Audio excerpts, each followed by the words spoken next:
ایک خاتون کے بارے میں مجھے ایک بندے نے آ کر کہا کہ مفتی صاحب میرے بھائی نے میری بھابھی کو میرے سامنے 3 طلاقیں دی.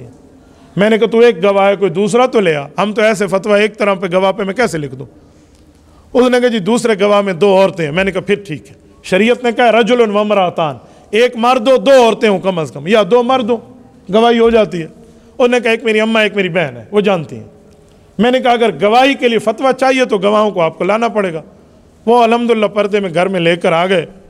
اب جب میں گواہی لے رہا ہوں نا, حلف لیا جاتا ہے, لفظ اشہادوں سے قسم لی جا رہی ہے, کوئی کسی کے گھر کے ٹوٹنے اور رکھنے کا معاملہ ہے, اس میں کوئی نرمی تو نہیں ہوتی. تو میں نے قبلہ رخ کرایا, انہیں منہ باوضو رکھایا, آگے قرآن پاک, تو میں نے کہا اٹھائیں قسم. اس سے پہلے کہ میں یہ ساری بات سمجھاؤں, اس کی اماں مجھے کہنے لگی بیٹا میں قرآن پہ بھی ہاتھ رکھ دوں گی, لیکن اس نے کہے 2 مرتبہ لفظ ہیں. تو میں بالکل ہٹ گیا. میں نے کہا جب 2 بار کہیں, تیسری ہوئی نہیں ہے, تو ہم کیوں خواہ سے کسی کا گھر برباد کرائیں. ہماری تو کوشش ہوتی ہے کہ گھر بچ جائے. ہم تو کبھی نہیں چاہتے کہ کسی بندے کا گھر برباد ہو. کون چاہے گا؟ جس کے گھر میں ماں بہن بیٹیاں بیویاں وہ سارے چاہیں گے اللہ پاک ہمارے گھروں کو بسا دے. تو ہم تو کوئی ایسے نہیں. تو اس کی اماں نے کہا, تو بیٹے نے ماں کو کہا میرے سامنے اسی مجلس میں, کہا اماں اللہ کا خوف کر, جھوٹ نہ بول. اچھا یہ باتیں شروع ہو. بیٹی بھی ماں کو کہہ رہی امی بھائی نے کہے تو 3 تھے. اور نہیں پتر میں نہیں سنا. اب ایک گواہ پیچھے ہٹ جائے کہ میں نے نہیں سنا, تو گواہی تو پوری نہیں ہوئی, تو فتویٰ نہیں بنتا نا. میں نے کہا جی فتویٰ نہیں بنتا. اس نے مجھے کان میں بیٹے نے آ کے کہا, اس نے کہا اماں سے کوئی بڑی قسم اٹھواؤ, اماں سچ مانے گی, قرآن وغیرہ پہ نہیں آئے گی. میں جانتا ہوں میری اماں ہے, بس اللہ پاک اسے ہدایت دے, یہ جھوٹا قرآن اٹھا لے گی. وہ کہہ رہی تھی مفتی میں قرآن پہ ہاتھ رکھ دیتی ہوں, اگر آپ کہتے ہو نا. کہے اس نے 2 ہیں, تیسری بار میں نے اس کے منہ پہ ہاتھ رکھا ہے, بول سکا ہی نہیں ہے.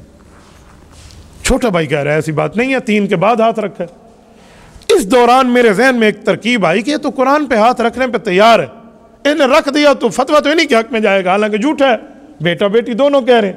میں نے کہا تھوڑا ایک آزماؤں ایک طرف, ویسے ریہرسل کے لیے نا. میں نے ایسے بطور مذاق کہا, لیکن چہرہ بالکل میں نے ایسے سیریس رکھا. میں نے کہا اماں جان قرآن کریم کو چھوڑو, قرآن کریم اٹھانا تو بہت بڑی بات ہے. کہتے ہاں. میں نے قرآن کریم ایک طرف رکھ دی. میں نے کہا اماں جان آپ گھٹنے پہ ہاتھ رکھیں, اپنے گھٹنے پہ, کیونکہ جب وہ عورت چل کے آ رہی تھی اس کے گھٹنے میں شاید درد تھے. میں نے کہا گھٹنے پہ ہاتھ رکھیں اور کہیں اللہ میرا گوڈا چینے لال چینا کر رہی ہے, میں کوڑ مرے نہیں. میں جھوٹ بولوں تو میرا گھٹنا ٹکڑے ٹکڑے ہو جائے. اس پہ ہاتھ رکھو, باوضو بیٹھی ہو, قبلہ رخ کہو, آپ ادھر سیڑھی نہیں اتریں گی, آپ گھٹنا بچ جائے پھر کہنا. میں نے اسے یوں پریشرائز کیا نا تو وہ رو پڑی. مجھے کہتی ہے مفتی صاحب اس بڑھاپے میں ہی میری ٹانگ ٹوٹ جائے تو میں کیا کروں گی, یہ میرے سہارے ہیں. این بے ایمان نے واقعی 3 آنکھیں.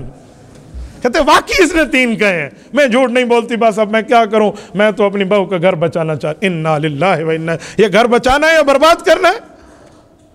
تو بھائی ہم اس معاشرے کے نہج پر پہنچ چکے ہیں. اللہ کے لیے میں دامن پھیلا کے کہتا ہوں کوئی صبر کا مظاہرہ کرے.